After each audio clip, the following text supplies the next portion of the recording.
안녕하세요. 톡톡사연 선생님들.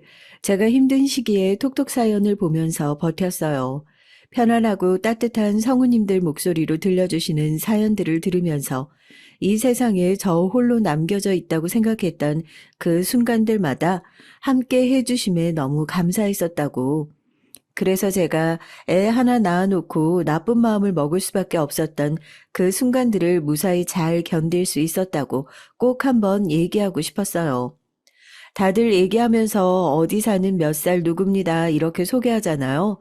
저도 톡톡 사연에 제 얘기를 제보하겠다 마음먹기 전에 그럼 나는 남들 앞에 나설 때 나를 뭐라고 소개할 수 있을까 고민을 해봤어요. 그런데 제 소개는 딱 6글자로 가능하더라고요. 제가 너무나도 많이 들었던 말이기도 하고요.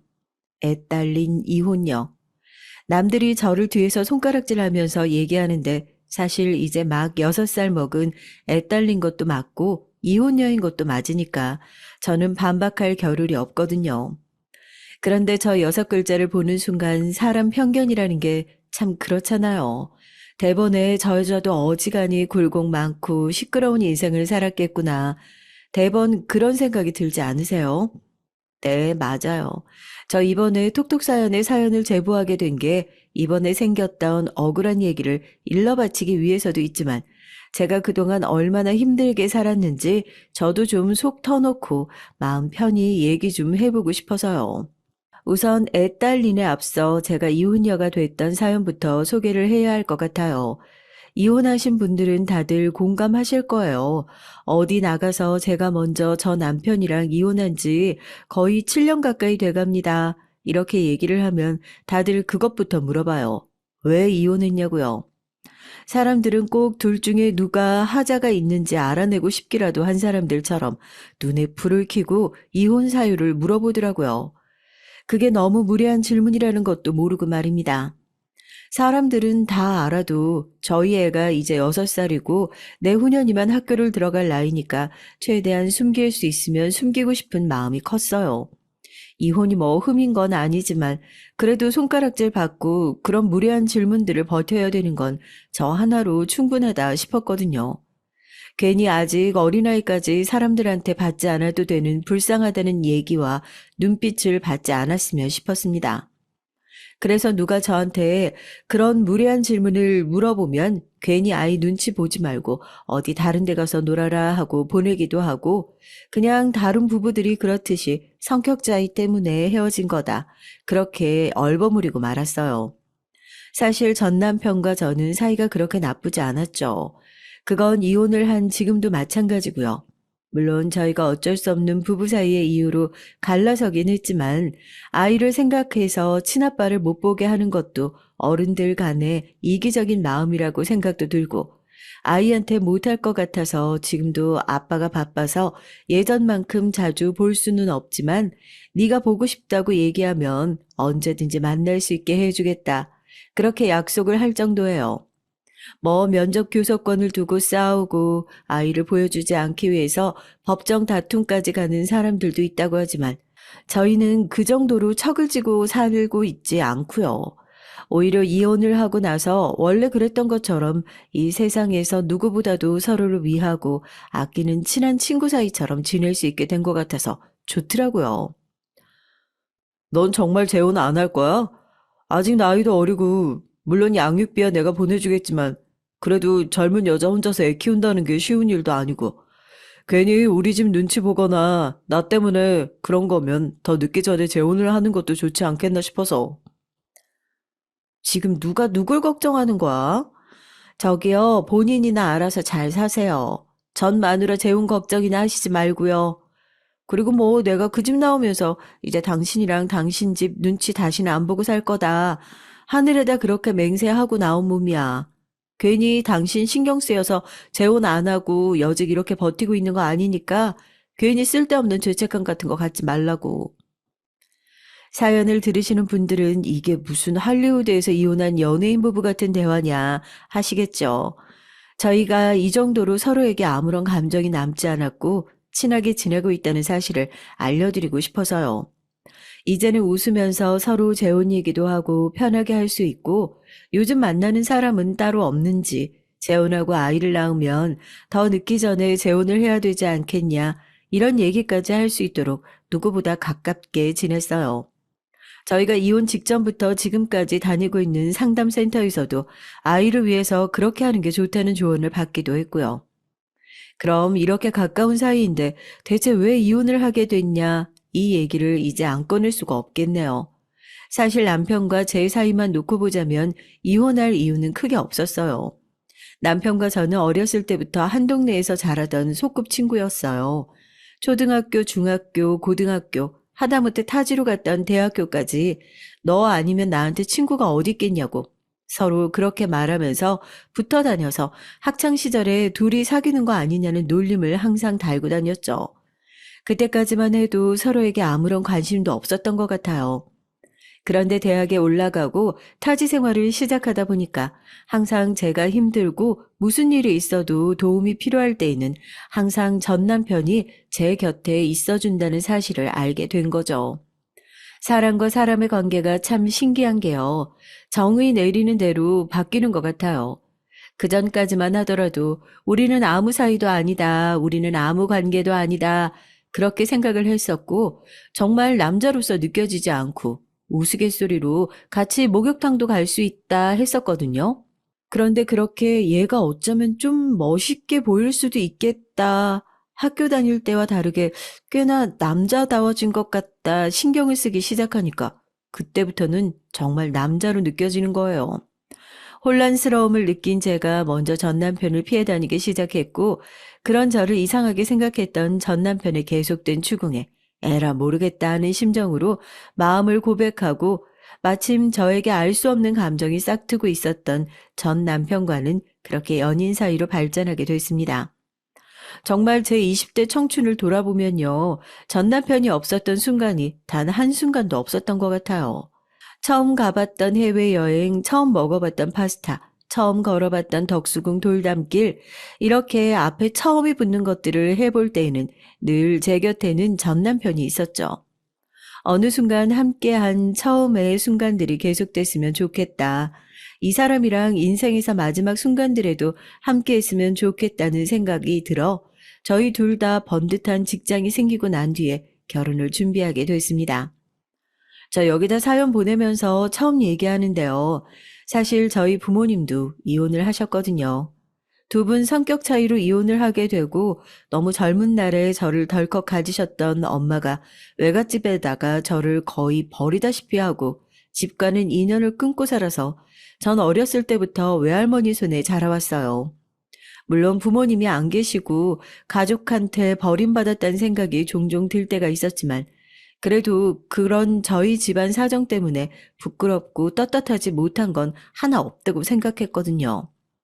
그런데 나만 당당하면 된다는 생각이 결혼을 할 때는 통하지 않는 얘기라는 것을 왜 몰랐을까요? 결혼 허락을 받기 위해 전 시댁에 처음 인사를 갔던 날이 아직도 잊혀지지 않습니다. 어렸을 때부터 한 동네에서 늘 뵀었던 전 시부모님이었고 당연히 달라진 저희 사이를 조금 어색해하긴 하셨지만 그래도 따뜻하게 맞아주실 거라 기대했었는데 그렇게 잔뜩 부푼 마음을 안고 들어간 시댁에서 아버지는 거의 등을 돌리고 앉아있다시피 하시고 결혼을 반대하시는 게 아니겠어요? 이유는 분명했습니다. 귀하게 키운 자식이야. 사람이 아무리 좋다고 해도 집안에 난 구멍은 시간이 지나면 점점 더 벌어질 거고 우리 아들 생고생해서 처갓집에 난 구멍이나 메워주는 그런 사람 만들고 싶지 않다. 너도 나중에 부모가 되면 알겠지만 내가 이렇게 반대하는 걸 너무 섭섭하게 생각하지만은 말아라. 당연히 너무 좋지. 그런데 결혼은 그런 게 아니잖니. 막말로 네가 나중에 자식 낳아 곱게 자랐는데 우리 아들이 뭐가 모자란 게 있다고 장모님 장인어른도 안 계시는 집에 보내놔서 대접은 못 받을 망정 고생이나 할 게 뻔히 보이는데 무슨 부모가 그런 결혼 자리를 쌍수 들고 환영하겠니? 네가 생각해도 그렇지 않아? 그때는 참 원망스러웠는데요. 이제는 마냥 그렇지만도 않다고요. 저도 자식 낳아보니 무슨 심정으로 저한테 그런 얘기를 하셨는지 어렴풋이 짐작은 가더라고요. 저도 이제 자식 낳아놓고 키우다 보니까 비록 이혼 가정에서 자란 제 딸이지만 시부모님 다 살아계시는 집으로 시집가서 아버지에게 사랑 못 받았던 만큼 행복했으면 좋겠다. 아직 초등학교도 안 들어간 딸을 보면서 그런 생각을 한다니까요. 당연히 본인 아들이 데려온 여자고 거기다 어렸을 때부터 제가 전 시어머니 밥을 얻어먹고 살았을 만큼 동네에서 가깝게 지냈는데도 막상 결혼이라는 아들의 인생을 결정하는 문제를 앞두고 저라는 선택지가 그렇게 달갑지는 않으셨던 모양입니다. 네, 저 다 이해했어요. 그때 참 고마웠던 게요. 그래도 우리 엄마가 이렇대, 우리 아빠가 이렇대, 저한테 쓸데없는 말 한마디를 안 옮기고 고스란히 구박을 다 들었던 전 남편이었습니다. 최선을 다해서 두 분을 설득해줬고 나머지는 제 몫이었으니까요. 그렇게 사실 마을이 좋아 두 분이 결국 저를 받아들여 주셨다고는 하지만 정말 어거지로 못 받을 허락 꾸역꾸역 받아내서 했던 첫 결혼이었어요. 첫 단추가 잘못 꿰어졌는데 뭐 이후에 옷을 단정하게 막 잘 입길 바랄 수는 없는 거 아니겠어요?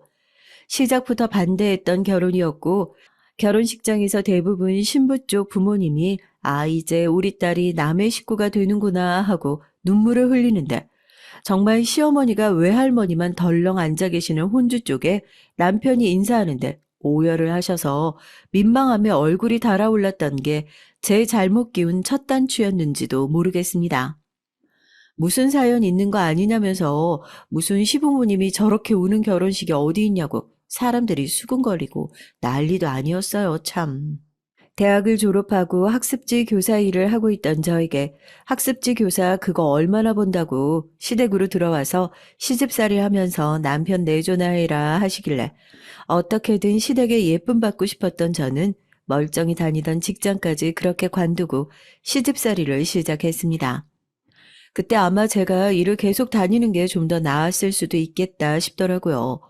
차라리 전 남편과 같이 일을 해서 돈이라도 빨리 모아 좀 더 빨리 시댁에서 독립을 했다면 이렇게 갈라서지 않을 수 있지 않았을까 하고요. 시댁살이를 시작하면서 제 자존감은 그야말로 박살이 났습니다. 그때 다친 마음의 상처가 아직까지 다 아물지 않을 정도였으니까요. 너 내가 양말 이렇게 개어놓으라고 했지? 수건은 얼굴 한 번만 닦아도 빨래통에 넣어버리라고. 빨래는 밀리지 말고 분리수거는 매일같이 하라고 하지 않았어? 이런 간단한 것도 제대로 못하면서 어떻게 애를 낳고 살림을 하겠다는 거야? 아침 8시에 집을 나서서 그날 있는 학습지 수업을 마치고 집으로 돌아오면 저녁 5시. 그래도 만약 힘들지만은 않은 일이어서 집으로 돌아와서 살림도 나름대로 깔끔하게 하고 저를 위한 요리도 해먹고 결혼하기 전에는 분명 그렇게 살았어요. 그런데 결혼을 하고 나니까 제 인생이 완전히 정말 완전히 달라졌습니다. 분명 눈 떠서 눈 감을 때까지 집에서 살림만 하고 있는데 왜 하루 종일 나가서 일을 할 때보다 피곤한 건지. 어느 순간부터 전 남편 눈만 마주쳐도 까르르 까르르 숨 넘어가게 웃었던 제 모습은 온데간데 없고 눈 밑이 퀭하고 목 늘어난 잠옷을 입고 로봇처럼 집안일만 반복하는 그런 힘든 주부의 모습만 남아있게 됐어요. 이게 사람이 참 힘드니까요. 일을 마치고 돌아온 전 남편이 오늘 뭐 힘든 거 있었냐? 얼굴이 안 좋아 보인다. 엄마랑 사이가 안 좋은 건 아니냐? 이렇게 꼬치꼬치 캐묻는데 거기다 대고 대답을 할 기력조차 없더라고요. 남편한테 시어머니 흉을 보는 것도 기운이 있을 때나 가능한 일이지. 저처럼 진이 다 빠져버린 사람은 대화를 하는 것조차 피곤해서 등을 돌리게 됐습니다. 다른 남자들 같으면 힘든 거 물어보는데 왜 대답을 안 하냐고 대번에 짜증을 낼 법도 한데 여튼 제 입장을 많이 배려하고 절 많이 도왔어요. 그거 하나는 부정할 수 없는 사실이어서 이혼을 한 지금까지도 늘 고맙게 생각하고요. 엄마, 아무리 그래도 얘도 밖에서 일하는 애야. 집에서 살림하는데 엄마 성에 안 찰 수 있어도 그거 못한다고 윽박지르고 구박할 일은 아니지 않아? 엄마가 애를 그렇게 대하면 시댁 들어가서 살자고 여러모로 우리가 도움받을 게 많을 거라고 얘기한 내가 뭐가 돼? 엄마 지금 아들을 되게 우스운 사람으로 만들고 있는 거야. 그거 알고 있어? 예? 너 되게 웃기게 말한다. 안도가 들으면 내가 아주 애를 뭐 쥐잡듯이 잡는 줄 알겠어. 넌 입이 있는데 왜 거기서 멀뚱멀뚱 서서 대답을 안 하니? 네가 한번 대답을 해봐라. 내가 널 그렇게 괴롭혔어? 남들 다 하는 시집살인데 지가 못 버티고 저렇게 쪼그라들고 하는 게 문제라는 생각은 안 했니? 너는 어떻게 너희 엄마 앞에서 지 마누라 편을 들 생각을 할 수가 있어? 내가 너를 어떻게 키웠는데 이런 말도 안 되는 집안애를 데려온 것도 억울해 죽겠는데. 아이고, 내 팔자야. 아이고, 내 팔자야. 전 남편이 한마디라도 싫은 소리를 하면 얼굴을 팍 감싸주고 그때부터 우는 척을 시작하는 거예요. 너무 어이가 없어서 말도 안 나오더라고요. 그러면 시아버지는 무슨 일이냐고, 왜 집에서 우는 소리가 나게 하냐고 잔뜩 화가 나서 안방 문을 박차고 나오시고, 그러면 또 한동안 살얼음판 같은 집안 분위기가 계속되는 겁니다. 또 어머니는 어머니 나름대로 다음 날이 돼서 집에 저와 둘만 남아있게 되면 넌 그걸 그새 못 참고 네 남편한테 쪼르르 쫓아가서 일러바치냐 하면서 또 꼬투리를 잡을 거 하나만 걸려라 하는 사람처럼 하루 종일 제 뒤를 쫓아다니시고요. 그러니까 시댁에서 사는 매일매일이 저한테는 창살만 없지 규칙적으로 괴롭힘을 당하고 있는 딱 감옥 같다는 생각이 드는 겁니다. 그런 상황에서 뭐 정신과를 다니고 진료를 받고 할 정신이나 있었겠어요. 아마 제가 정신과까지 다녔으면 저희 어머님 성격에 이런 미친 애는 집에 더 못 데리고 있는다고 오히려 으름장을 놓으면서 더 빨리 이혼을 시켰을지도 모르는 일인데 시도라도 해볼 걸 아쉬운 마음이 드네요. 정신과만 안 갔을 뿐이지 아마 그때 제가 정신과에 갔으면 우울증 말기 정도나 되지 않았을까 싶어요. 어느 순간부터는 제 면전에 대고 험한 말을 막 쏟아내는 어머니를 봐도 아무런 감정이 느껴지지가 않더라고요. 죽도록 밉지도 않고 그냥 텅 빈 동공으로 이 시끄러운 소리가 언제 끝나려고 하나 멍 때리고 있으면 어머님은 그게 더 꼴보기 싫으셨는지 결국 넘지 말아야 할 선까지 넘고 마셨습니다. 저한테 손을 올리셨던 거죠.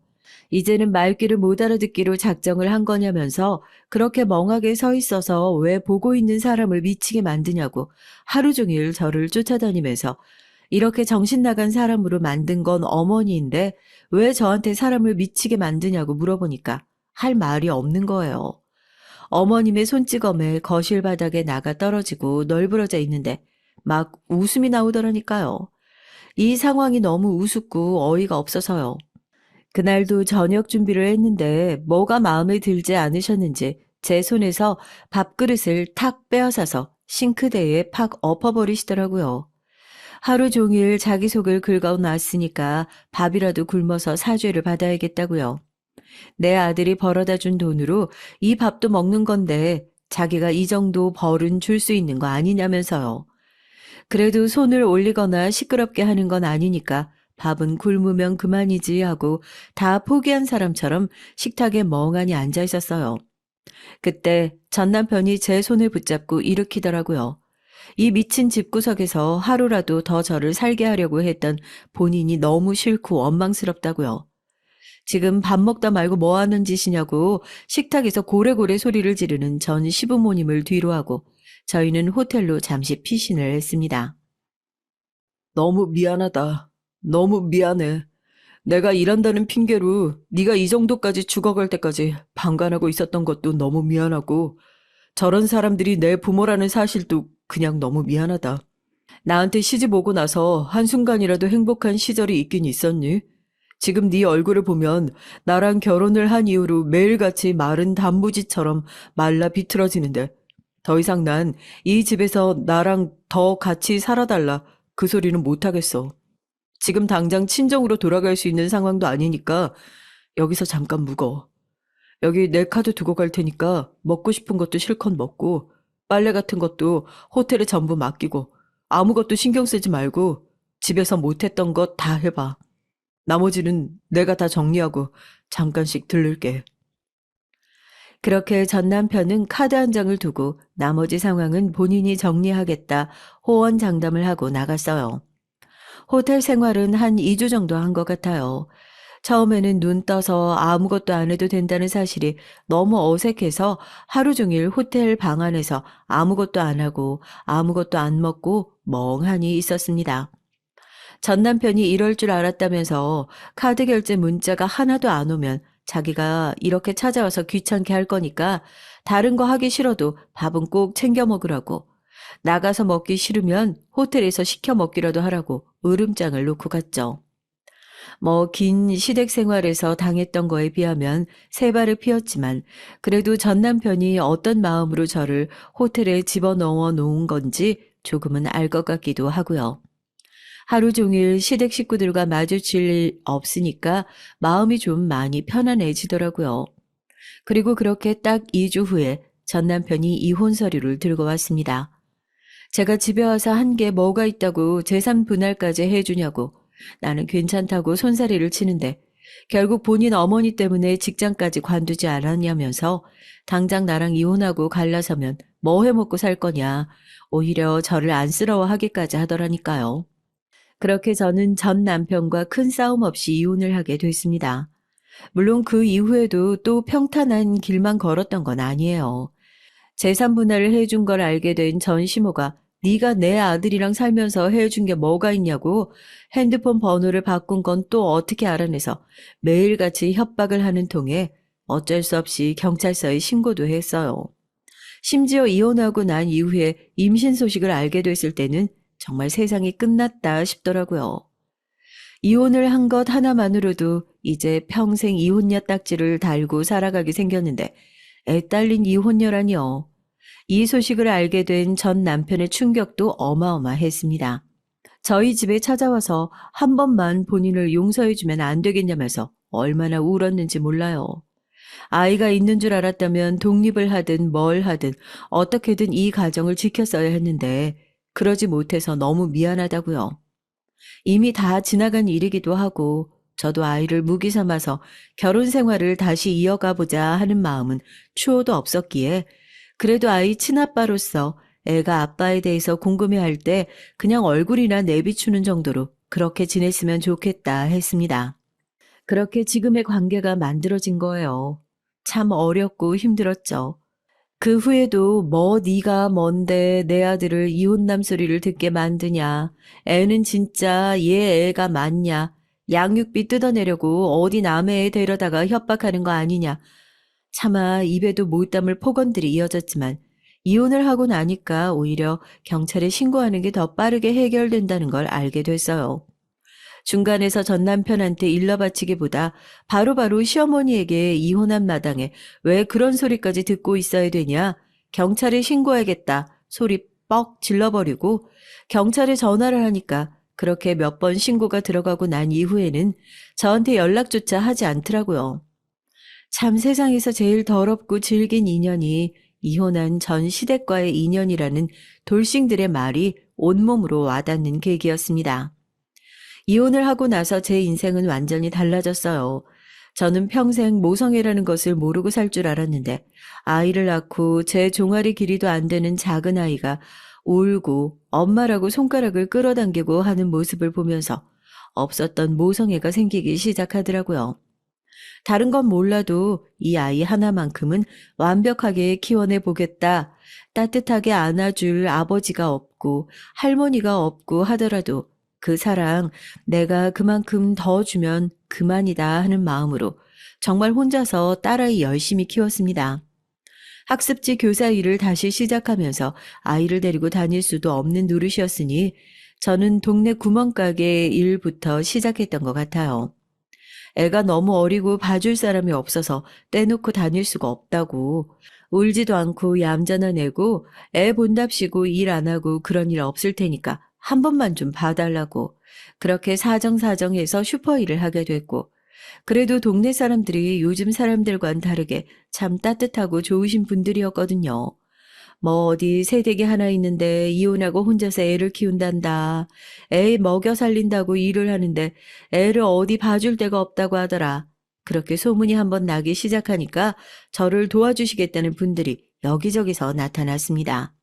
그 중에 한 사람이 바로 오늘 사연의 주인공이 될 현 남편이네요. 현 남편이 어떤 인상이었냐면요.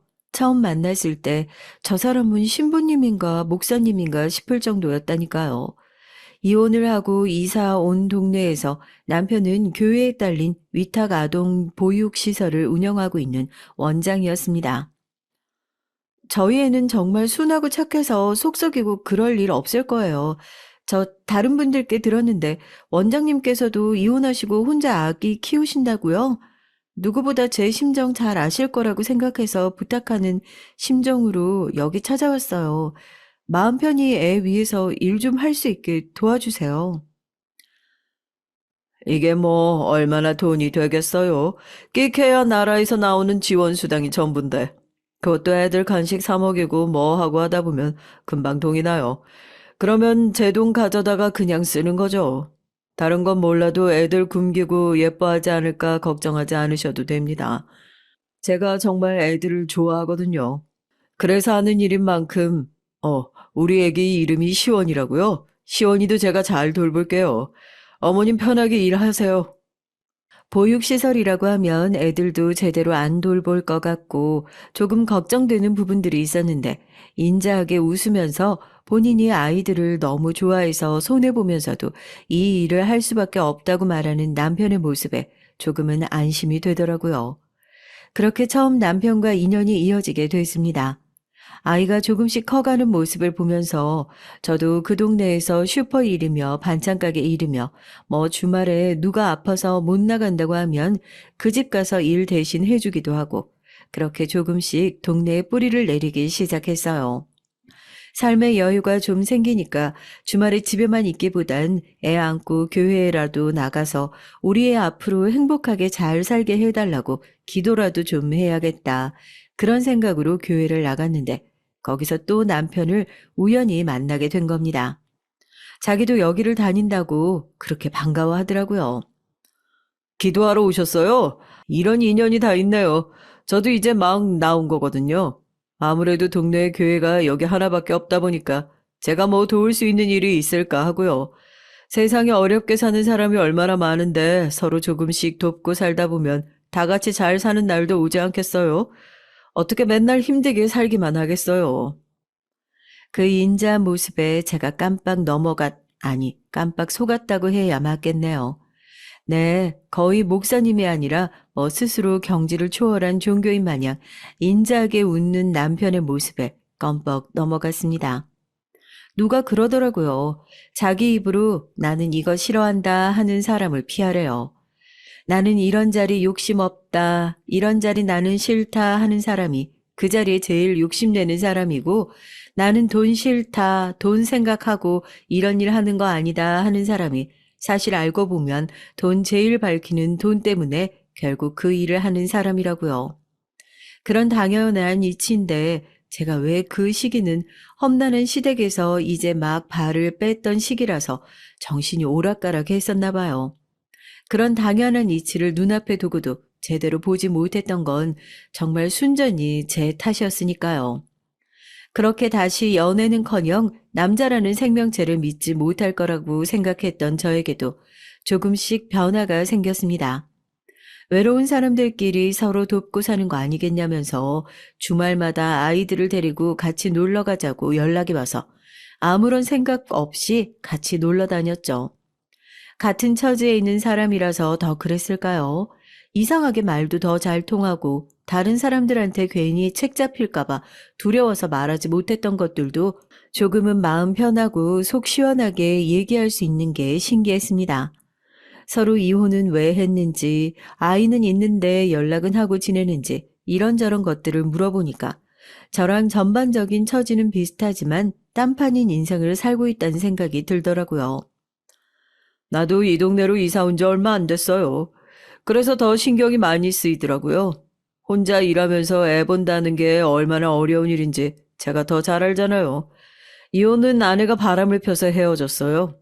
그래서 다시는 좋은 사람 못 만날 거라고 생각했는데 이렇게 마음이 잘 맞고 마음이 가는 사람을 만날 거라고는 상상도 못했네요. 진주 씨는 어떻게 생각해요? 너무 고마운 제안이었죠. 더군다나 남편의 사연을 들어보니 남편도 꽤나 힘들고 딱한 결혼 생활을 했던 것 같아서 마음이 안타깝더라고요. 남편도 5살 아들을 키우고 있는 입장이라 우리 둘만 좋다고 무작정 살림을 합치는 게 얼마나 말도 안 되는 일인지는 제가 더 잘 알고 있었어요. 당연히 아이 입장도 충분히 물어보고 결정을 했고, 보육시설에서 시간을 오래 보냈던 아이도 남편과 새로운 형제가 생기는 것에 대한 큰 거부감이 없어서 오히려 다행이구나 싶더라고요. 혹시라도 제 앞이라 아이가 싫은데 티를 못 내는 걸까봐 전 남편까지 이용해서 아이의 뜻을 물어봤었다니까요. 엄마랑 아저씨랑 오빠랑 다 같이 살면 좋겠다고 그렇게 얘기를 하는 아이의 속마음을 듣고 나서야 저도 조금은 안심하고 살림을 합칠 수 있겠다 싶었죠. 처음엔 어려울 게 하나 없다고 생각했어요. 둘 다 같은 아픔을 겪었던 사람이고, 저는 사람 간의 관계에 있어서 어려울 게 없는 사람이었으니까요. 더군다나 저희가 동네에서 얼굴 마주하며 지냈던 시간도 꽤 오래됐었고, 그동안 남편이 아이들을 얼마나 진심으로 다해 사랑하는지 저는 모든 것을 다 알고 있다고 그렇게 자부했었어요.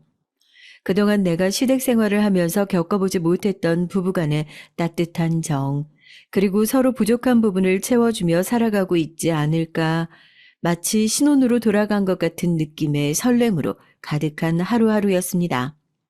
둘 다 2번째 결혼이라 성대한 결혼식을 올리지 못하고 예전처럼 혼수니 뭐니 준비하고 그런 일련의 과정들은 없었지만 남편과 아들, 제 딸이 다 함께 모여서 사진관에서 사진을 찍고 인화해서 거실 한복판에 가족 사진을 걸면서부터 저희의 새로운 가정이 첫 발을 내딛었습니다.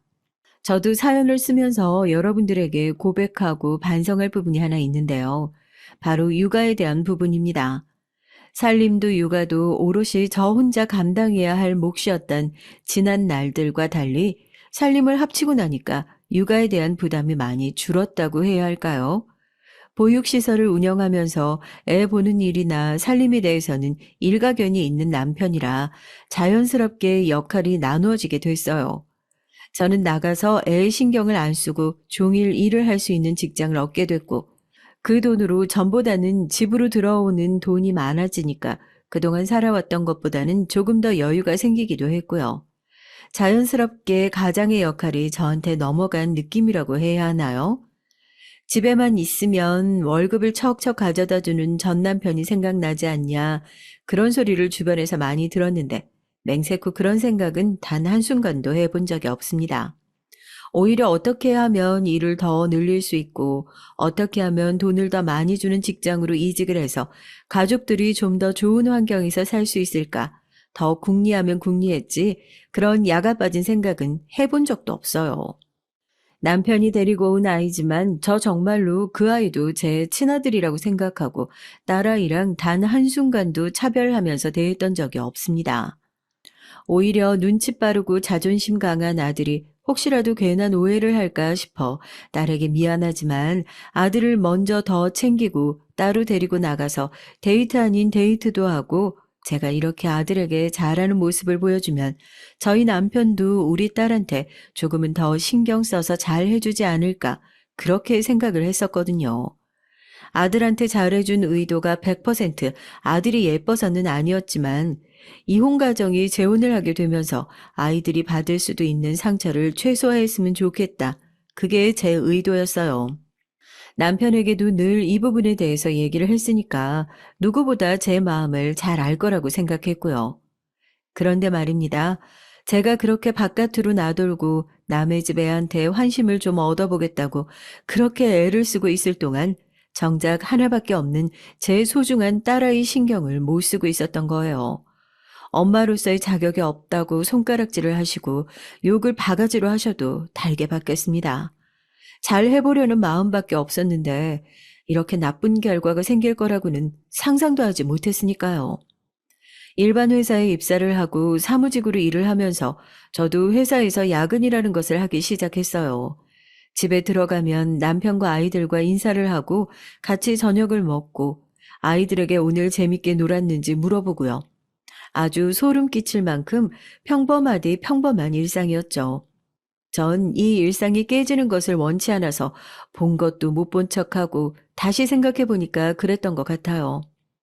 이혼은 한 번으로 족하다. 이 결혼은 절대 실패하지 말아야지. 무슨 그런 말도 안 되는 사명감 아닌 사명감까지 가지고 있었던 때였으니까요. 그런 마음을 가지고 있는 저였지만 자식 일에서만큼은 잘못된 일을 가만히 좌시하고 있을 수 없었습니다. 남편과 아들 제 사이의 관계가 틀어지기 시작했던 것도 그때쯤이었던 것 같아요. 평일에는 일을 하느라 바쁘니까 주말이라도 시간을 내서 애들과 좀 놀아줘야겠다 생각을 하고 오랜만에 남편은 집에서 살림도 말고 좀 쉬어라 하고 아들과 딸을 데리고 키즈카페에 놀러 갔어요. 그 또래 아이들은 엄마가 놀아주는데도 한계가 있잖아요. 자기들끼리 놔두면 또래 친구들이 달라붙고 해서 서로 잘 노는 거죠. 그래서 저도 먼 발치에서 커피만 마시면서 행여 애들이 위험한 장난을 치다가 다치진 않을까 그렇게 조용히 지켜만 보고 있었습니다. 그런데 그때 갑자기 아들이 미끄럼틀에 올라가는 제 딸아이의 머리를 뒤로 확 잡아당기는 게 아니겠어요? 그 충격에 놀라서 딸아이가 낮은 위치긴 했지만 계단에서 떨어졌고 놀란 저는 커피를 내팽개치고 한달음에 딸에게 달려가 아들의 손을 확 잡아 뗐습니다. 지금 이게 뭐 하는 짓이냐고요. 아, 어쩌라고요. 진짜 엄마도 아니면서 잔소리는? 짜증나게 진짜. 요즘 아이들이 성장이 빠르고 할 말 못할 말 가리지 못한다는 건 저도 주변 어린아이들을 보면서 익히 알고 있었지만 설마 제 아들이 그럴 거라고는 상상도 못했어요. 남편이 있을 때는 세상 예의 바르고 착하게 굴던 아이고 아빠가 없다는 이유 하나만으로 돌변해서 제 딸을 괴롭히는 모습을 보고 솔직히 걱정되더라고요. 오늘 우연히 여기에 데리고 와서 딸아이의 머리를 잡아당기는 모습을 제가 봤으니 망정이지. 평소에도 제 아이를 그런 식으로 남모르게 괴롭히고 있을지는 아무도 모르는 일이지 않나요? 그 모습을 보는데 정말 가슴이 덜컹 하더라고요.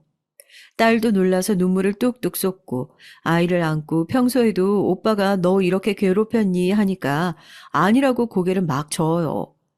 그런데 이미 제 눈으로 그 상황을 다 지켜보고 있었으니까 딸아이가 무슨 얘기를 하는지 저도 솔직히 믿기지가 않는 겁니다. 아무래도 그냥 넘어갈 일이 아니다 싶어서 집으로 돌아가자마자 남편을 데리고 안방으로 들어가서 오늘 있었던 일에 대해서 상세하게 얘기를 꺼냈어요. 평소였으면 저한테 놀라지 않았냐고 괜찮냐고 먼저 물어봐 줬을 남편이 아이 얘기라 그런지 평소보다 더 예민하게 반응을 하더라고요. 제가 잘못 본 건 아니냐고 아이들끼리 원래 그렇게 놀기도 하고 남자아이라 좀 과격한 면도 없잖아 있을 수 있는데 너무 나쁜 쪽으로만 자기 애를 몰아가는 것 같아 기분이 상한답니다. 내가 그 상황에서 애를 계속 지켜보고 있지 않았으면 머리를 잡아당겨서 계단에서 넘어져서 크게 다칠 수도 있는 상황이었어. 이런 상황에서 미안하다고 먼저 얘기를 하는 게 맞는 거 아니야? 내가 애들은 원래 그럴 수 있다는 얘기 들으려고 당신한테 먼저 이 얘기를 꺼낸 줄 알아? 나도 이런 얘기를 한다는 게 우리 관계에 마냥 좋은 영향만 끼칠 수 있는 거 아니라는 거, 그거 다 감수하고도 얘기한 거야. 우리가 계속 같이 살아야 하고 애들은 계속 같이 키워야 하니까 적어도 지금보다는 좀 더 책임감 있는 모습을 보여줘야 하는 거 아니야? 저도 순간 너무 화가 나서 남편을 붙잡고 막 쏟아냈어요. 아이가 다칠 뻔했는데도 별일 아니라는 듯이 대수롭지 않게 말을 하는 모습에 너무 화가 난 거죠. 제가 화를 내는 모습을 보고 당황한 건지 아이는 따로 자기가 훈육을 할 테니까 신경 쓰지 말라고 그제서야 미안하다고 사과를 했습니다. 아무래도 남자아이니까 자기가 엄하게 훈육을 한다고 하는데도 그런 과격한 행동이나 버릇들이 남아있는 것 같다고요. 놀랐을 텐데 딸애를 잘 좀 달래주라고 먼저 따끔하게 혼내고 난 후에 애들끼리 화해를 시키던지 하겠답니다. 사실 틀린 말도 아니었죠. 제 주변에서도 잘할 때 보면 오빠랑 언니랑 머리세 잡고 싸우면서 큰 애들이 한둘이 아니니까요. 그렇게 싸우기도 하고 자기들끼리 화해하기도 하면서 성장하는 거라고 그때는 그랬어요. 남편이 아들을 따끔하게 훈육하겠다 약속까지 했으니까요. 그런데 그 일이 있고 얼마 지나지 않아서 남편의 훈육 대상이 본인의 아들이 아닌 제 딸이라는 사실을 알게 된 저는 또다시 머리 꼭대기까지 화가 날 수밖에 없었습니다. 이것도 그저 변명으로밖에 들리지 않겠지만 당시에 회사에서 막 자리를 잡고 있는 상황이라 정말 눈꽃 뜰 새 없이 바빴었고 집에 돌아오면 아이를 겨우 씻기고 기절하듯이 잠들 정도로 늘 피곤한 상황이었어요. 출장을 나갔다가 중간에 시간이 잠시 비어서 그럼 집에 들려서 애들 얼굴이라도 보고 가야겠다 그렇게 생각하고 잠깐 짬을 내어 집으로 발걸음을 옮겼죠. 말을 안 하고 갑자기 나타나면 딸이 또 얼마나 좋아할까 그렇게 까르륵 웃고 딸아이의 모습을 생각하고 있었는데 제 남편이 운영하고 있는 보육시설의 문을 열고 목격한 것은 말도 안 되는 남편의 이중적인 태도였습니다. 문을 열기도 전에 익숙한 목소리가 엉엉 울고 있는 소리가 들렸고 누가 봐도 제 딸아이의 울음소리 같아서 무슨 일이 있나 싶어 문을 확 열어 젖혔죠. 다 같이 이용하는 놀이 거실 공간 한가운데에서 딸아이는 서럽게 엉엉 울고 있고 저 구석에 제가 딸아이에게 사주었던 키즈폰을 누가 집어던진 건지 산산조각 나 있는 게 아니겠어요. 그것만 해도 놀라서 기절하기 직전이었는데 딸아이의 맞은편에 무서운 표정으로 꿈쩍도 않고 앉아있는 것은 바로 저희 남편이었습니다. 저걸로 제 딸아이에게 손을 댔나 상상조차 하고 싶지 않은 당구대 크기의 나무봉을 들고 무슨 딸이랑 대치 상황이라도 놓인 사람처럼 그렇게 아무 말도 안 하고 쳐다보고 있는데 제가 놀라서 딸을 구석으로 데리고 들어가 옷을 막 들춰봤어요. 혹시라도 어디 맞은 건가 하고요. 아니나 다를까 엉덩이와 허벅지 사이가 빨갛게 부어올라 있는 것 아니겠어요? 당신 지금 뭐 하는 거야? 미쳤어? 이 조그만 애를 때릴 데가 어딨다고 손을 댄 거야? 지금 이게 무슨 상황인지 제대로 설명해야 할 거야? 애 폰은 왜 저 지경이 됐고, 왜 애가 여기 한복판에서 울고 있었는지, 당신이 뭔데 내 딸한테 매를 드는지 설명해 보라고! 그러자 남편은 귀찮다는 듯이 손에 들고 있던 매를 바닥으로 툭 던지고 저를 빤히 쳐다보더군요. 그 눈빛에 오소소 소름이 돋았습니다. 너 쟤한테 핸드폰 사준 이유가 네 전 남편이랑 연락하라고 그런 거였어? 넌 내가 남편으로 보이긴 하냐? 어? 왜? 나랑 이렇게 살다가 수 틀리면 전 남편이랑 같이 붙어 먹으려고 그래? 어? 그런 거야? 애 앞세워서 지금 어떻게든 그놈이랑 다시 잘해보려고 그러는 거 내가 모를 줄 알아? 무슨 제가 남편이랑 바람이라도 피는 사람처럼 취급을 하는데 기가 막힐 노릇이었죠. 전 아이의 마음을 생각해서 애가 보고 싶을 때면 언제든지 친아빠를 만날 수 있도록 연락을 자유롭게 풀어줬던 것밖에 없고 그 사실에 대해서는 지금 같이 살고 있는 남편에게도 충분히 인지할 수 있도록 얘기를 해놓은 상태였어요. 그런데 마치 처음 듣는 얘기라는 듯이 제가 무슨 애를 앞세워서 전 남편과 관계를 회복하려고 수작을 부리는 그런 사람처럼 얘기를 하니까 제가 어이가 없을 수밖에요. 그게 지금 무슨 소리야? 그럼 애한테 엄마가 재혼을 했으니까 아빠랑 앞으로 죽을 때까지 연락도 하지 말고 살아라. 그렇게 얘기를 해야 돼? 그리고 이 문제에 대해서는 우리 집 합치기 전부터 충분히 얘기했다고 생각하는데 왜 갑자기 그 얘기를 다시 꺼내는 거야? 아무리 그래도 애한테 손찌검을 하는 게 말이 돼? 얘 아직 초등학교도 안 들어간 어린애야. 그런데 애가 뭘 한다고 함부로 손을 대는 거야? 당신 정말 제정신이야? 내가 이런 일 하면서 얘처럼 씨앗이 안 좋은 애들은 하루 이틀 보는 줄 알아? 이런 애들은 초장에 제대로 안 고쳐놓으면 안 된다고. 알지도 못하는 게 뭘 한다고. 뭐? 하늘 같은 남편한테 제정신이야? 이런 거나 보고 자라는데 애가 멀쩡하게 자라겠냐? 그러니까 씨앗이 안 좋은 애들이라고 하는 거야. 정신 좀 차려라, 어? 이제 애한테도 모자라서 저를 위협하려고 손을 드는 모습을 보니까 정말 안 되겠다 싶더라고요. 아무리 2번 결혼에 실패했다는 꼬리표를 얻어도 이렇게 딸과 제가 언제 또 맞을지 모른다는 불안감에 노출되면서 살 수는 없다는 생각에 그대로 딸을 끌어안고 집을 나왔습니다. 혹시라도 회사에 찾아올까 싶어 회사에는 휴가를 내놓고 딸과 조용히 지낼 수 있는 숙소를 알아봐서 우리 소풍 온 거다. 오랜만에 아빠도 오빠도 빼고 엄마랑만 신나게 놀자. 딸애한테는 그렇게 말하고 그동안 있었던 일을 찬찬히 다 들었습니다. 아니나 다를까 제가 집안일에 신경 쓰고 있지 못하는 동안 남편은 아이의 버릇을 고친다는 핑계로 한두 번 매에 손을 댄 게 아니더라고요. 나조차고 애한테 이렇게 상처를 주고 살았구나. 그런 사람을 또 기가 막히게 고른 제 자신이 원망스럽고 한스러울 뿐이었어요. 그때 전 남편에게 연락이 왔습니다. 아이랑 통화하다가 큰 굉음과 함께 전화가 갑자기 끊어지니까 너무 놀라서 전화를 했다고요. 이상하게 그 목소리를 듣는데 안심이 되는 거 있죠. 딸아이가 괜찮냐고 전화를 걸었는데 갑자기 제가 수화기에 대고 엉엉 우는 소리를 내니까 얼마나 놀랐겠어요. 대번 목소리가 변해서 지금 어디냐고, 무슨 일이 있는 거냐고 자기가 지금 오겠답니다. 의지할 곳이 오죽 없어서 그렇게 저희가 묵고 있는 숙소로 전 남편이 머리 꼭대기까지 화가 난 상태에서 찾아오게 됐고, 저는 그렇게 울면서 여태 있었던 일들을 전부 얘기했어요.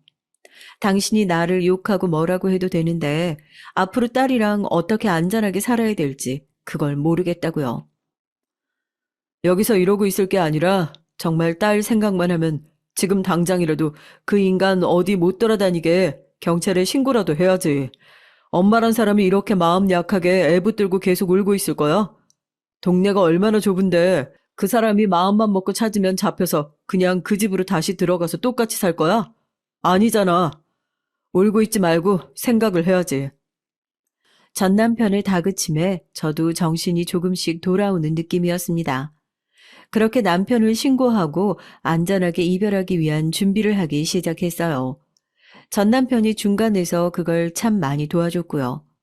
저한테 마음이 남아있어서가 아니라 자기 딸이 안전하게 잘 살 수 있도록 아빠 노릇하는 거라고 그랬습니다. 그렇게 경찰서에 가서 아동학대 혐의로 남편에게 고소장을 넣게 됐어요. 다시는 얼굴을 보고 싶지 않았지만 신고를 넣으니 어쩔 수 없이 얼굴을 다시 마주할 수밖에 없더라고요. 전 남편과 함께 있는 저를 보더니 역시 내가 너 그럴 줄 알았다면서 경찰서에서 소리를 지르고 한바탕 난동을 부리는 것을 경찰관들이 뜯어 말리고 또 난리가 났었습니다. 저 사람 아동 보육시설 운영하고 있는데 자격증부터 조회해보세요. 너 저 집에 계속 있다가 정말 큰일 날 뻔했어. 알아보니까 아동 보육시설은 무슨 그전에도 자기 마누라랑 애한테 손을 대서 결국에 애 데리고 그 집에서 쫓겨난 거던데. 내 말이 틀려? 뭐? 자기 마누라가 바람을 펴서 헤어졌다고 했다고? 마누라한테 손을 올린 것도 저놈, 아동학대 혐의로 신고당했던 것도 저놈. 이사 오기 전 동네에서 소문이 파다해서 그 소문 피해서 이쪽으로 이사 온 것 같던데? 전 남편이 어디까지 조사를 해주었는지 모르지만 저 정말 그 얘기를 듣고 경악을 금치 못했어요. 네가 뭘 알고 나에 대해서 함부로 나불거리냐. 전 남편의 멱살을 틀어쥐는 것을 경찰들이 또 뜯어 말리고 범죄 경력 조회를 해보니까 집행유예이긴 하지만 분명히 아동학대 혐의로 신고당한 경력이 있다고 하더라고요. 저런 사람인 줄도 모르고 내 딸을 맡기려고 했다는 사실이 그제서야 한심스럽고 분해서 경찰서라는 장소인 것도 깜빡 잊고 남편에게 달려들어 뺨을 올려붙였습니다. 분이 풀리지 않아서 의자를 집어던지려는 남편을 경찰들이 단숨에 제지하고 현장에서 체포를 진행하게 됐어요. 끝까지 본인이 뭘 잘못했는지 모르고 원망스러운 눈으로 저를 바라봤지만 그래도 영영 볼 일이 없을 텐데 마지막 인사로 뺨 한 대라도 올려붙일 수 있어서 참 다행이다 싶더라고요.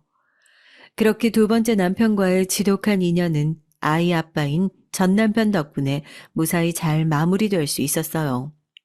그 뒤로 뭐 크게 달라진 건 없습니다.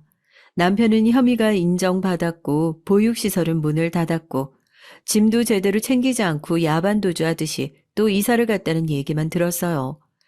저는 혼인신고 무효소송을 위한 소송 절차를 밟고 있는 중이고요.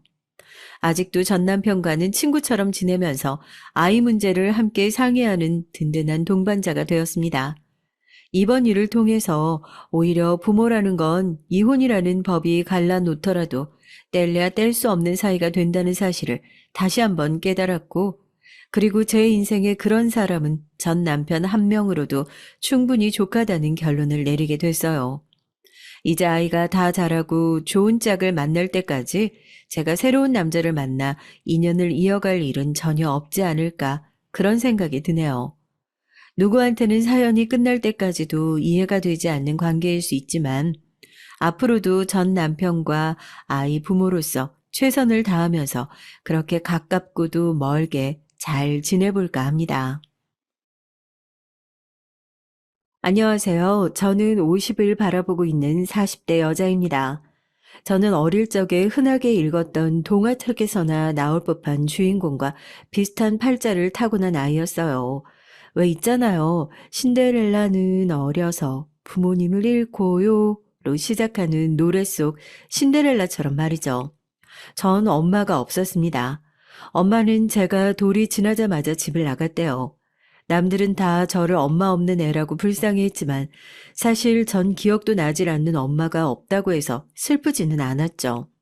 오히려 집을 나간 엄마가 이해가 됐거든요. 저 같아도 이런 집구석에서는 살고 싶지 않았을 것 같아요.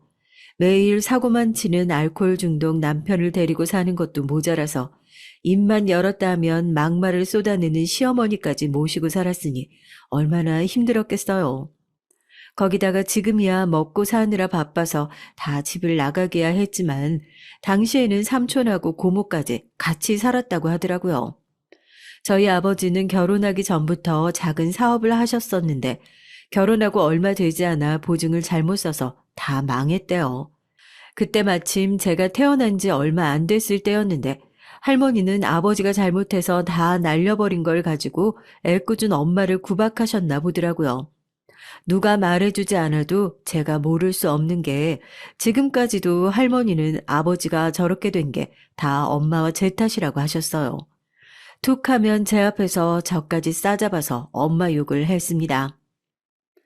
못난 년이 기껏 낳은 게 딸년 하나 낳아놓고는 남자가 사업 좀 망했다고 자식 새끼까지 버리고 집을 나가?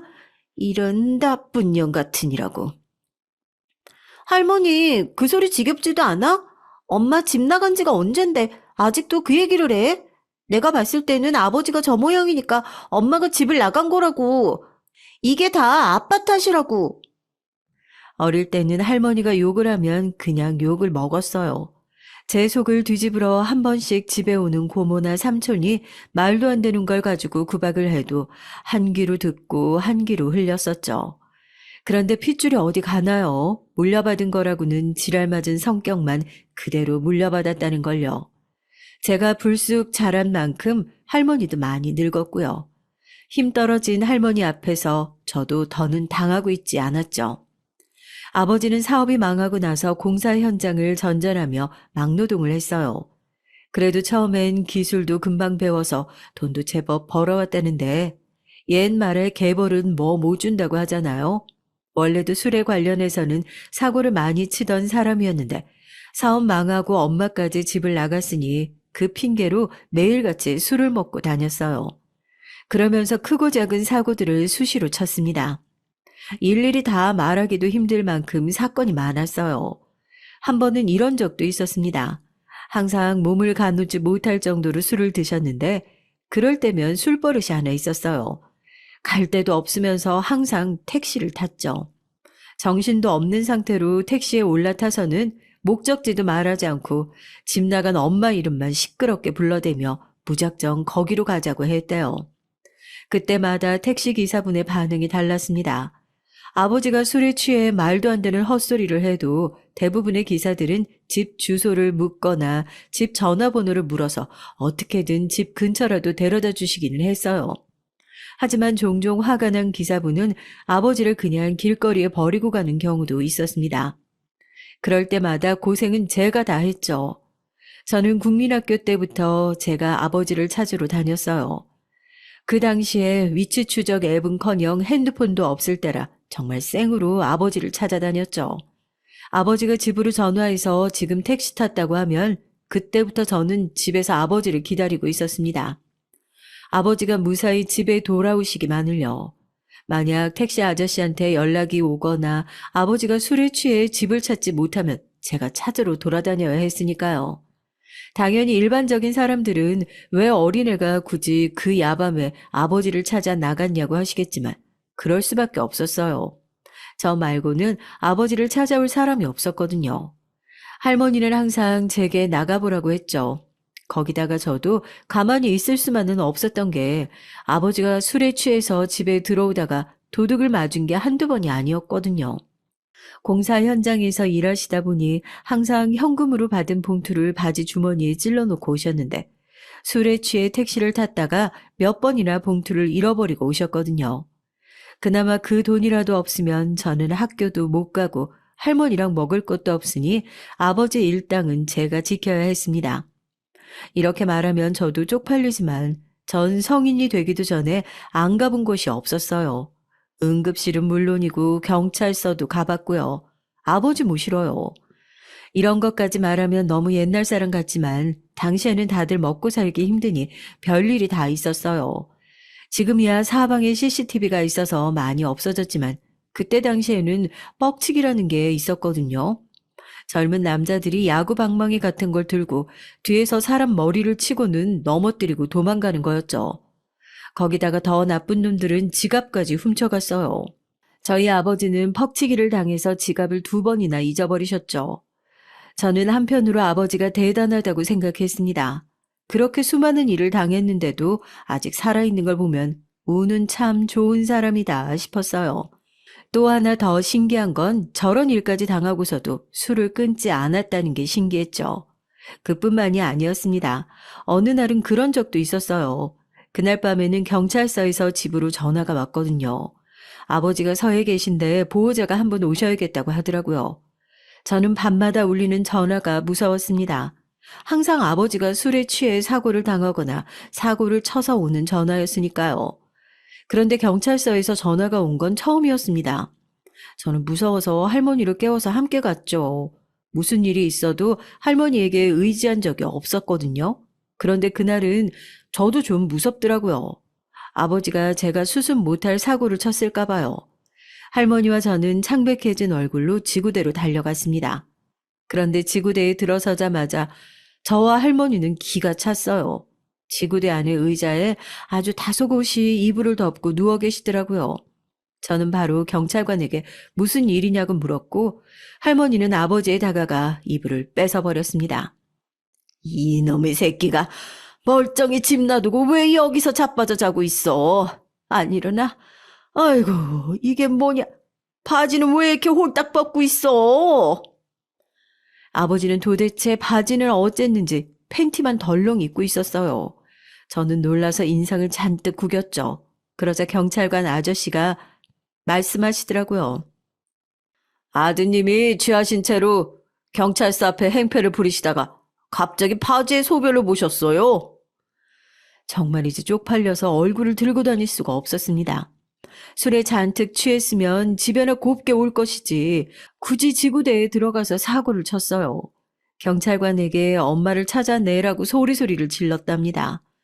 경찰관들이 그만 돌아가시라고 제지를 하니까 경찰관 멱살 잡고 막 때리려고 하셨대요. 그러고는 경찰서 기물까지 건드려서 이것저것 깨트리기까지 했더군요. 지구대에서 소란까지 피웠으니 경찰들은 집에 연락하고 유치장에 넣어뒀대요. 그런데 갑자기 소변이 마렵다고 여기저기에 노성방뇨를 하려고 하길래 경찰관들이 말렸더니 그냥 그대로 유치장에서 소변을 싸버렸다네요. 정말 제 아버지지만 질리는 인간이었습니다. 그때부터였어요. 할머니도 더는 어머니 탓도 제 탓도 하지 않았죠. 그제야 자기 아들이 얼마나 못난 인간인지 알게 된 것 같더라고요. 아이고, 아이고, 내 팔자야. 장남이라는 놈이 가정도 건사하질 못하고 저런 한심한 놈을 낳고 내가 미역국을 먹었네. 아이고, 미역국을 먹었어. 할머니, 그만해. 아버지 저 모양인 거 이제 알았어? 난 진작 알았는데. 나도 이제 다 컸으니까 내가 나가서 돈 벌게. 그러니까 할머니 아버지 좀 잘 챙겨줘. 네가 뭘 할 줄 안다고 나가서 돈을 벌어? 괜한 짓 하지 말고 얌전히 있다가 돈 있는 집에 시집이나 가. 진작 알고 있었지만 답이 없는 집구석이었습니다. 아무리 시골 촌구석이라고는 해도 저는 제 팔자를 잘 알았어요. 이 동네에서 돈 좀 있다는 놈한테 시집 가봐야 뭐합니까? 우리 집구석 엉망진창인 거 이 동네 사람들은 다 아는데. 어차피 시집 가봐야 괜히 친정 일로 무시나 당하면서 지질이 궁상으로 살 게 뻔했어요. 받은 건 많지 않았지만 그래도 지금까지 아버지가 번 돈으로 학교도 다니고 할머니가 차려준 밥 먹고 컸잖아요. 행복하든 행복하지 않았든 받은 것이 있었으니 최소한의 책임은 지고 벗어나고 싶었습니다. 그래서 20살이 되자마자 악착같이 일을 했어요. 동네에서 좀 벗어난 시내에 커다란 마트가 새로 들어와서 저는 곧바로 마트에 취직했습니다. 집에서는 워낙 멀어서 마트 주변의 작은 하숙집에서 하숙을 했어요. 할머니는 난리가 났죠. 계집애가 발랑 까져서는 무슨 사다리 내려고 혼자 집을 나가 살아. 할머니 말 까먹었어? 너 얌전히 있다가 시집이나 가라니까. 할머니, 내가 얌전히 있으면 돈은 누가 벌어서 먹고 살 거야? 아버지 이제 아이 일도 거의 안 나가고 매일 집에서 술만 퍼마시는데 내가 월급 받으면 다 할머니 줄 테니까 걱정하지 말고 밥 참겨 드시고 있어요. 무슨 일이 생기면 꼭 전화하고. 그런데 아버지란 인간이 아주 영영 이 집에는 돌아오고 싶지 않게 만들더군요. 제가 취직해서 집을 나간다는 얘기를 듣자마자 제게 행패를 부렸어요. 그날도 어디서 먹고 들어왔는지 술에 잔뜩 취해 있더라고요. 저도 다신 생각하고 싶지도 않았지만 제 머리끄덩이를 잡고 저를 벽이며 바닥에 연신 던졌습니다. 할머니가 아버지에게 매달려 그만하라고 말려도 소용이 없었죠. 이냐 이거야 지 엄마 닮아서 하는 짓 똑같은 거 봐. 지금까지 먹여주고 재워줬더니 뭐? 대가리 좀 컸다고 계집년이 집을 나가? 아버지는 무슨 이제 더는 사람 같지도 않았습니다. 저는 아무리 밉고 싫어도 제 핏줄, 제 부모이니 제가 할 수 있는 한 책임지고 살려고 했어요. 그런데 이제 정말 끝이에요. 저도 더는 지긋지긋해서 못 살겠더라고요. 아버지, 원래 이런 인간이었구나. 설마 엄마라는 사람한테도 매일 이렇게 했어? 술만 먹으면 밀치고 때렸냐고. 그래, 내가 때렸다. 네 애미라는 년이 아주 맨날 내 속을 뒤집길래 내가 아주 제대로 혼을 내줬지. 그랬더니만 결국 새끼까지 버리고 도망가대. 자식도 모른 짐승만도 못한 년. 짐승만도 못한 건 아버지예요. 다신 보고 싶지 않으니까 내 앞에 절대 나타나지 마요. 그때였습니다. 할머니가 제 뺨을 때렸어요. 이 년이 어디 감히 아버지한테 그딴 소리를 해? 이래서 피는 못 속인다니까. 지 엄마 닮아서 하는 짓이 아주 그대로야. 듣던 중 반가운 소리네요. 나 아버지 개차반 피 물려받아서 완전 나쁜 년인 거 할머니가 제일 잘 알지? 나 다시는 할머니도 아버지도 안 볼 거니까 나 절대 찾지 마. 저는 그대로 집을 나와버렸습니다. 이게 다 어차피 할머니 업보라고 생각했어요. 아들을 저렇게 키워놓은 할머니 잘못이니 할머니 책임이라고요. 저는 지금까지 일은 모두 다 잊고 새로 시작하고 싶었습니다. 마트에서도 최대한 밝은 척 열심히 일만 하며 지냈어요. 시작은 마트 판매 계약직으로 들어갔죠. 처음 해보는 일이다 보니 많이 미숙해서 실수도 많이 했어요. 그럴 때마다 저보다 나이 많은 언니들은 제게 텃세를 부렸고요. 이래서 공부 못하는 애들이 일도 못한다는 소리를 듣는 거야. 요즘같이 개나 소나 다 대학 가는 시대에 이 총구석에서 대학도 못 갔으면 야 얼마나 머리가 안 좋다는 얘기니? 그러게. 야, 너는 앞으로 뭐가 되려고 고작 20살짜리가 공부도 안 하고 돈을 벌러 나왔냐? 그런 게 제게 통할 리가 있나요? 구박이라면 아주 어릴 때부터 받아서 이미 단련될 만큼 단련된 멘탈인데 쉽게 무너질 리 없었죠. 개나 소나 다 가는 대학을 재미없게 뭐하러 가요? 요즘 세상은 뭘 하든 돈만 많이 벌면 되는 거 아니에요? 제 걱정해 주시는 건 감사한데요. 제 걱정 말고 언니들 걱정이나 하세요. 저는 나이가 어려서 지금부터 일해서 돈 벌면 금방 모으겠지만 언니들은 지금부터 모으면 노후 준비 아니에요? 언니들도 처음엔 제가 무슨 말만 하면 잡아먹으려고 들었지만 나중에는 제가 보통이 아니라는 걸 알았는지 건들지 않았죠. 전 그럴 줄 알았습니다. 자기들이 아무리 제 앞에서 난리를 쳐봐야 저보다 험한 인생은 안 살아왔을 테니까요. 나중에는 저를 괴롭히던 언니들은 다 나가고 저만 정직원이 됐어요. 몸은 좀 힘들어도 일은 할수록 재미있었습니다. 오래 일하다 보니까 함께 일하는 직원들과도 친해져서 나중에는 가족처럼 지냈습니다. 저는 시간이 지날수록 지난날의 과거는 잊고 어느새 제 인생을 살고 있었어요. 전에는 항상 스스로를 불쌍한 사람으로 여겼죠. 엄마는 나를 버렸고 아빠는 개차반이니까요. 하지만 이제는 괜찮았습니다.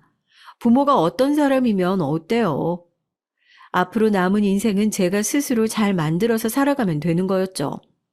그로부터 몇 년 동안은 저는 아주 바쁘게 지냈습니다. 어린 나이부터 아버지 뒤치다꺼리하며 할머니 눈치 보고 사느라 애초에 없었던 제 취향이나 제가 좋아하는 것들을 뒤늦게 찾았어요. 행복했습니다. 이제야 진짜 제 인생을 사는 것 같아서요. 마트에서 일하면서 자격증도 따고 연애도 했어요. 운전면허, 요양보호사 자격증, 제과 제빵 등등 시간이 나는 대로 취미생활을 즐기며 자격증을 땄죠. 그리고 당시에 저는 연애 중이었습니다. 남자친구는 서울 사람이었어요. 잠시 직장 발령을 받아 지방으로 내려온 사람이었는데 우연히 동네에서 몇 번 마주치면서 호감을 가지고 데이트를 하다가 만나게 됐죠. 만난 지 얼마 되지 않아 결혼 얘기까지 나와서 서울에 있는 남자친구네 집까지 인사도 다녀왔고요. 다행히 남자친구 부모님이 너무 좋으신 분들이라 저희 집 사정을 아시고도 반대하지 않으셨죠. 부모야, 내가 골라서 태어나는 것도 아닌데 그걸 누구 탓을 하겠니? 네가 지금까지 고생이 아주 많았겠다.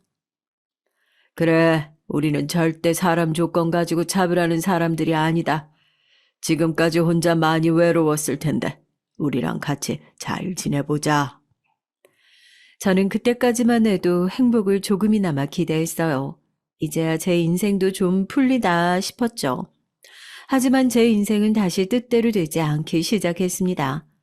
어떨 땐 제가 전생에 무슨 큰 죄라도 지어서 신이 나를 미워하나라는 생각이 들 정도였어요. 부모와 환경은 제가 선택하지 못했으니 불행해도 그러려니 하고 참고 살았죠. 언젠가 제가 선택할 수 있는 순간이 오면 절대 실수하지 않겠다 다짐했으니까요. 그런데 제가 직접 선택한 결혼도 꽝이었습니다. 제 결혼 생활은 지난 어린 시절만큼이나 끔찍했어요. 결혼 생활은 그냥 삽질 그 자체였습니다. 무슨 소리냐고요? 저는 속았어요. 남편과 시부모님에게 속은 거였어요. 저는 결혼하자마자 시댁에 들어가 같이 살았어요. 처음엔 저도 그러고 싶었습니다. 어린 시절이 쉽지만은 않았으니 남편과 시부모님을 새로운 가족으로 생각하고 잘 지내보고 싶었거든요. 그런데 생각처럼 쉽지 않았습니다. 시부모님은 겉과 속이 완전히 다른 분들이었어요. 전형적인 동화 속 악역에 딱 어울리는 분들이었죠. 남편 앞에서나 대외적으로는 굉장히 천사 같은 분들이었지만 제 앞에서는 전혀 다른 사람들이었습니다. 우리 아들을 너무 착하게만 키웠더니 애가 측은지심이 이렇게 강해. 아무리 그래도 어디서 저렇게 근본 없는 애랑 결혼하겠다고 데려왔을까? 그러게, 내가 보육원 봉사는 우리 둘만 다니자고 했잖아. 애가 너무 없는 애들이랑 허물없이 지내게 했더니 세상 물정을 모른다니까. 시부모님은 가식의 결정판이었습니다. 두 분 다 사립재단에서 근무하시던 분이셨는데 워낙 많은 사회활동을 하시던 분들이라 하나뿐인 아들 앞에서도 언제나 고상한 척 연기를 하고 사셨더라고요. 세상의 모든 차별은 없어져야 하고 어려운 사람은 도우면서 살아야 한다고요. 시부모님은 처음부터 제가 마음에 안 드셨지만 당시에 남편이 저를 너무 좋아했으니 도저히 반대할 수 없었던 거죠. 제 조건 때문에 반대하면 지금까지 살아온 삶이 모두 다 가식이었다는 사실을 인정하는 꼴이었으니까요.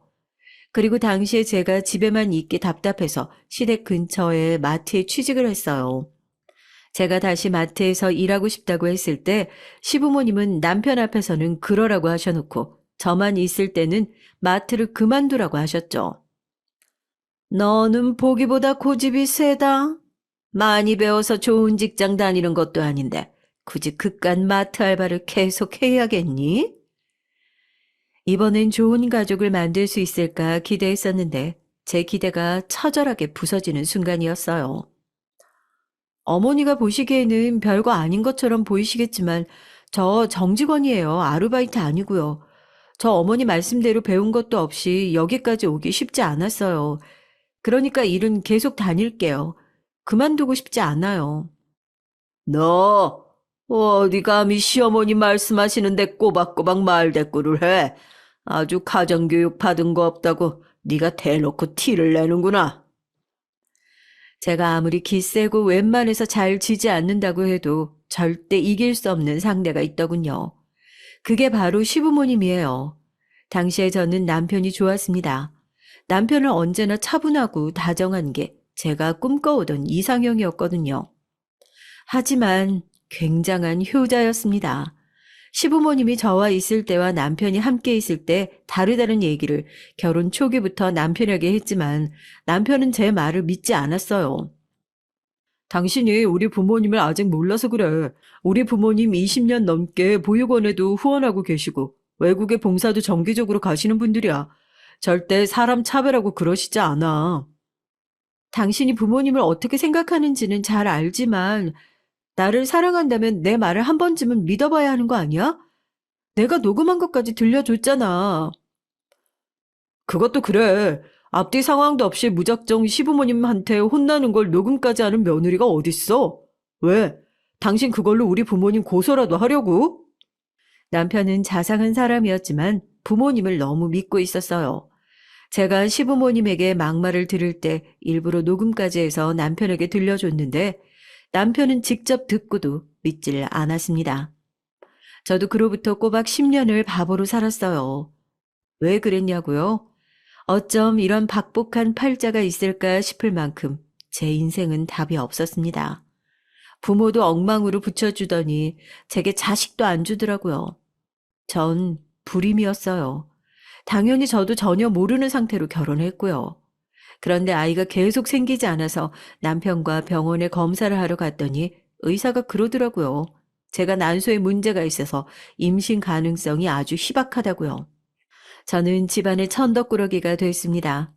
남편이 외동이라 시부모님은 당연히 아이를 원하셨는데 그 희망이 사라졌으니 저를 더 미워하셨죠.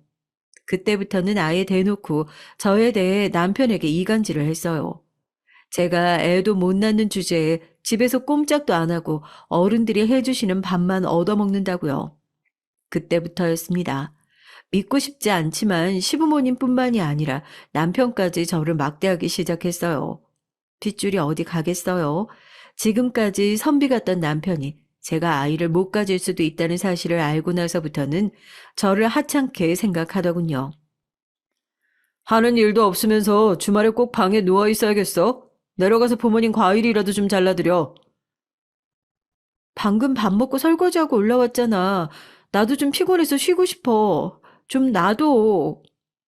내가 이런 말까지 안 하려고 했는데 당신 가만 보면 되게 질리는 스타일인 거 알아?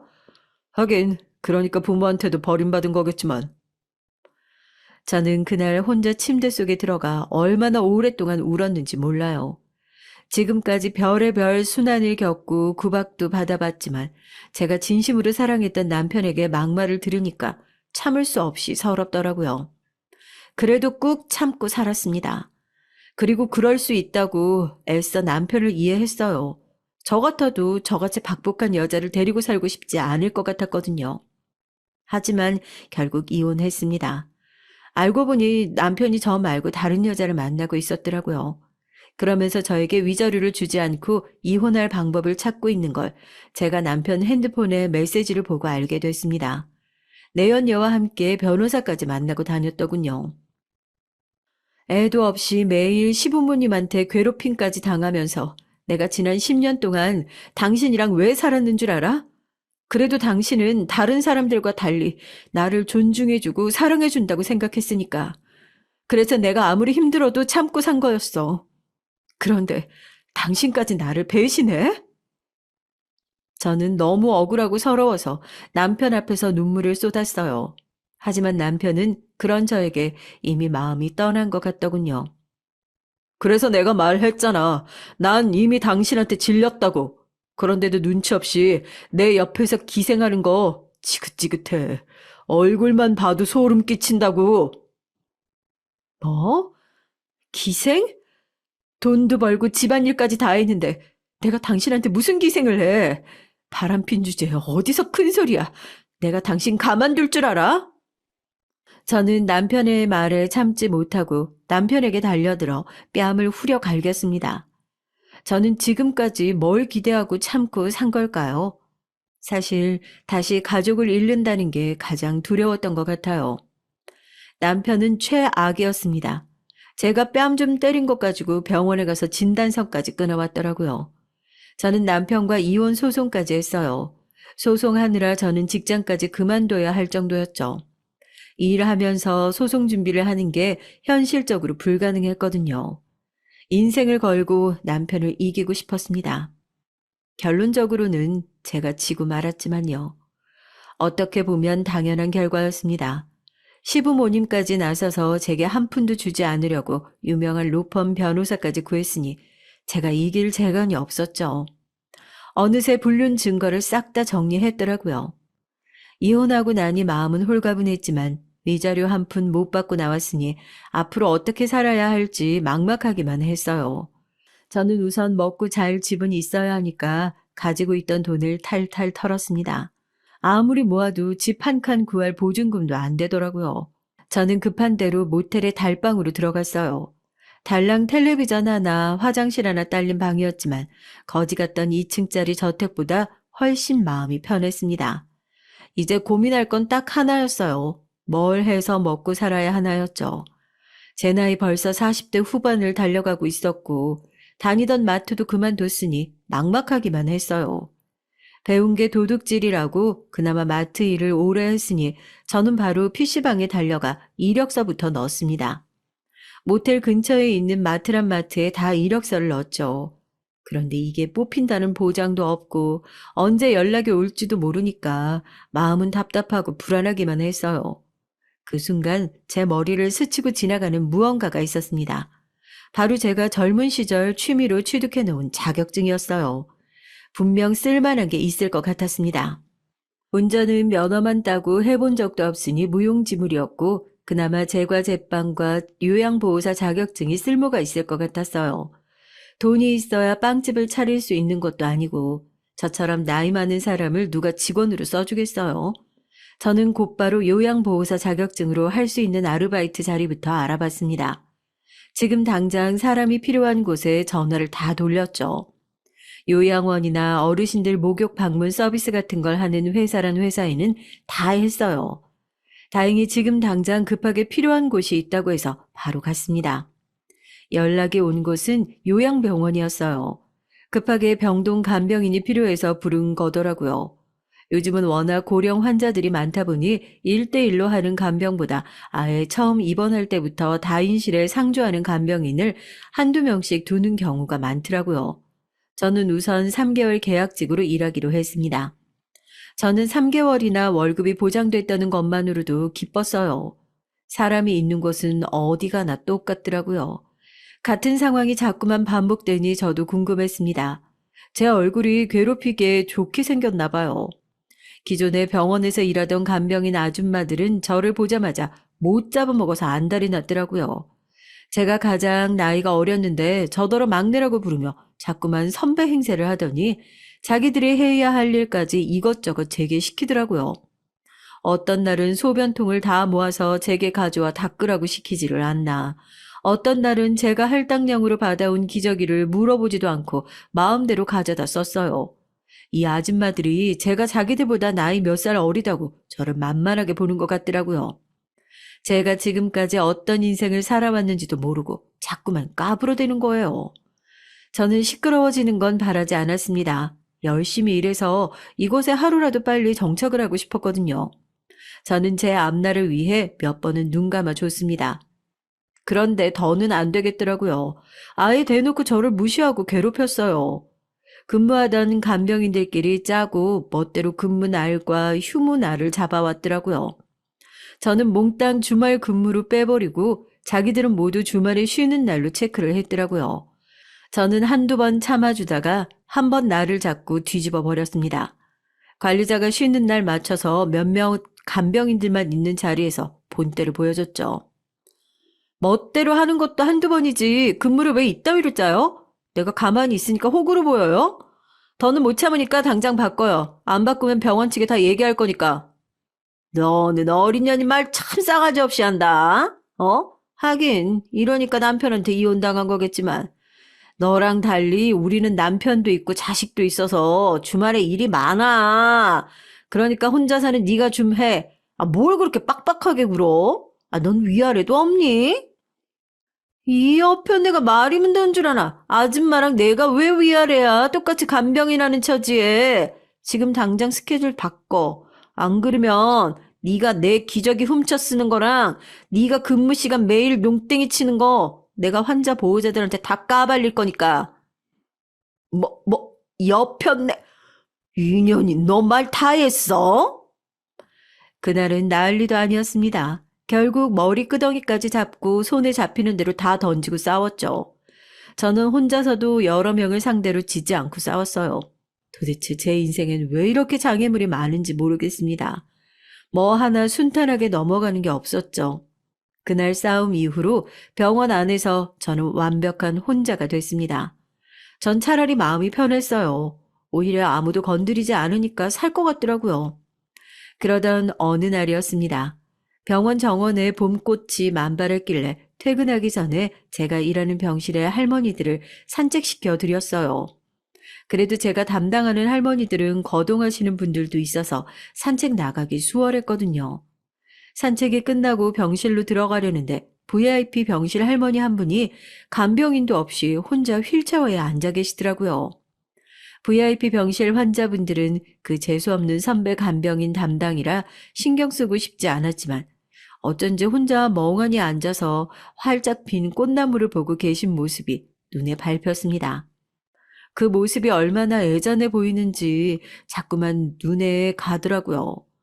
그때부터 저는 왠지 모르게 그 할머니가 신경 쓰였습니다. 제가 그 할머니를 쳐다보고 있는 게 티가 났는지 제가 담당하는 할머니 한 분이 그 VIP 병동 할머니에 대해 얘기를 해주더라고요.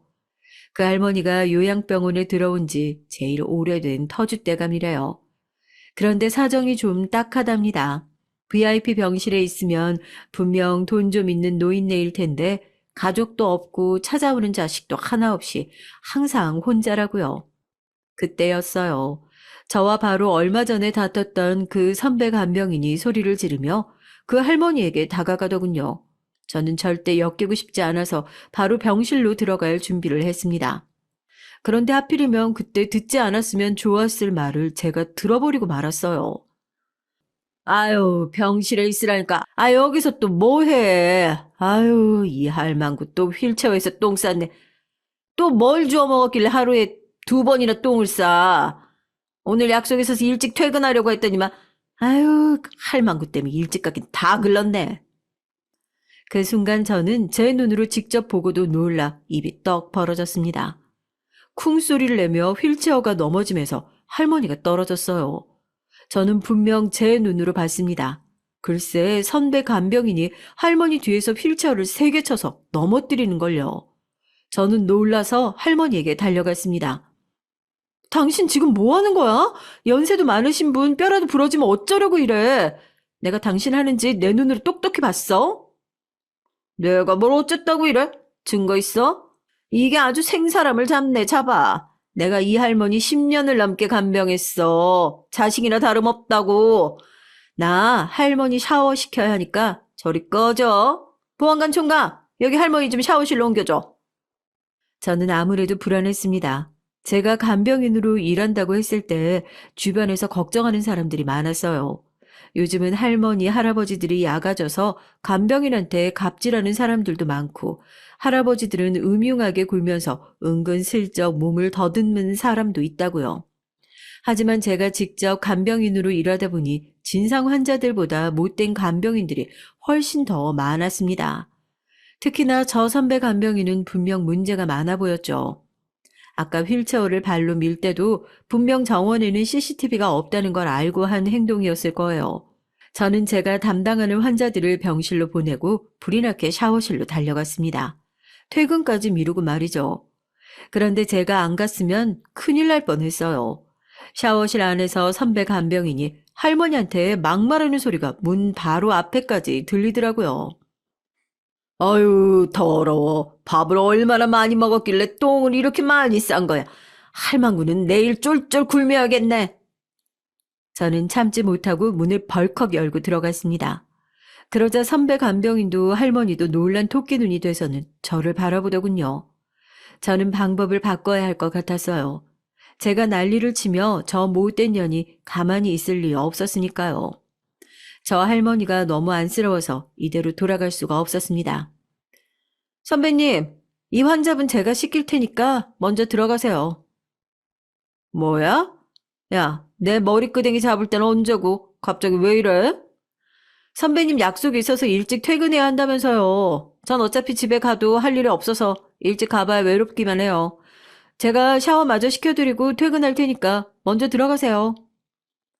멍청한 아줌마가 제 말에 홀라당 넘어가 신나서 나가더군요. 저는 할머니에게 다가가 목욕을 마저 끝냈습니다. 그리고 선배 간병인에 대해 은근슬쩍 할머니에게 물었죠. 원래도 저렇게 모질게 굴고 혹시 다치게 한 적 있냐고요.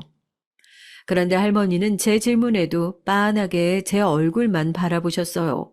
그것도 아주 한참을요. 그러더니 뜬금없이 제 명찰을 만지작거리셨습니다. 그러더니 갑자기 눈물을 쏟으시더라고요. 저는 할머니의 행동에 너무 놀라서 왜 그러시는 거냐고 어디 안 좋으시냐고 물었죠. 그러자 할머니는 쭈글쭈글한 손등으로 눈물을 훔치시더니 물에 젖은 제 손을 덥석 잡으셨습니다. 우리 아가 아직도 하얀 벚꽃 좋아해? 샤워실로 오기 전 이 할머니에 대해 다른 환자들에게 물어도 보고 왔어요. 저도 오지랖인 줄 잘 알지만 아무래도 자식도 없고 다른 가족도 없다고 하니까 걱정이 되더라고요. 저도 모르게 감정이입이 됐나 봐요. 저와 상황이 너무 비슷해서요. 저는 VIP 병동에 묶을 만큼 돈은 없었지만 가족도 없고 자식도 없으니 저도 나중에 늙으면 저렇게 초라해 보일까 싶어 마음이 더 갔습니다.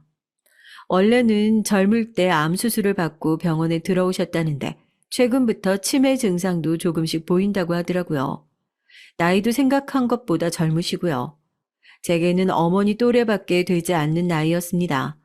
벌써 이 요양병원에 온 지도 10년이 넘었다고 하니 비교적 젊을 때 들어오신 거죠.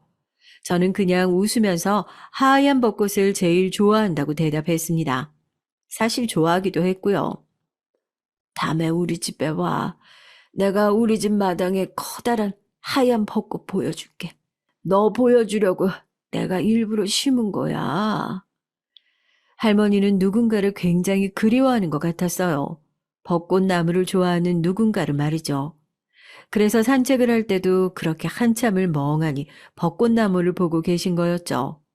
저는 이상하게 이 할머니가 좋았습니다. 샤워를 시켜드리는데 제 손에 닿는 살결도 냄새도 다 좋았어요. 그렇게 시간이 흘렀습니다. 3개월 동안 쉬지 않고 병원 일에 매진하느라 시간 가는 줄 모르고 일했어요. 그런데 계약이 끝날 때쯤 제게 신기한 일이 벌어졌어요. 그날은 아마 제가 죽을 때까지도 잊지 못할 겁니다. 마침 모텔에 달방비를 내는 날이었어요.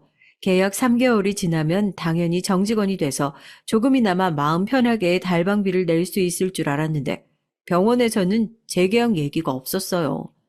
저는 또 다른 병원을 알아봐야 하나 심란해하고 있었습니다. 그런데 모텔 앞에 웬 고급 세단이 서 있었습니다. 그리고 운전석에 있던 남자가 내리더니 제게 다가오더군요. 그러더니 제 이름을 대며 본인이 맞냐고 확인을 했습니다. 저희 대표님께서 김수민님을 전담 요양사로 고용하시길 원하세요. 혹시 시간 괜찮으시면 저와 함께 가주시겠습니까? 저는 놀라서 어안이 벙벙했습니다. 운전기사가 말한 대표님이 도대체 누군지 가늠이 안 되더라고요. 그런데 잠시 뒤 차를 타고 도착한 장소를 보고 저는 한 번 더 놀랐습니다. 집이 너무 좋아서요. 무슨 드라마 속에서나 보던 저택이더라고요. 그때 마침 제 눈에 들어온 것이 있었죠. 정원의 하얀 벚꽃이 만발을 해 있더군요. 그 순간 느낌이 왔습니다. 저를 고용하길 바라셨다는 대표님의 정체를 알 것 같더라고요. 바로 VIP 병동에 계셨던 할머니 환자분이었어요. 제가 목욕을 해드린 지 얼마 지나지 않아 갑자기 퇴원하셨다길래 인사도 못하고 헤어져서 아쉬웠었거든요. 혹시나 건강이 안 좋아지신 건 아닌가 걱정도 되고요. 병원에서 일한 석 달 동안 딱 한 번 마주친 게 다인데도 말이죠. 그런데 할머니도 저와 같은 느낌을 받으셨던 걸까요? 제게 절대 거부할 수 없는 제안을 하셨어요. 바로 이 집에 상주하면서 할머니만 전담으로 맡아서 일해줄 수 있냐고요.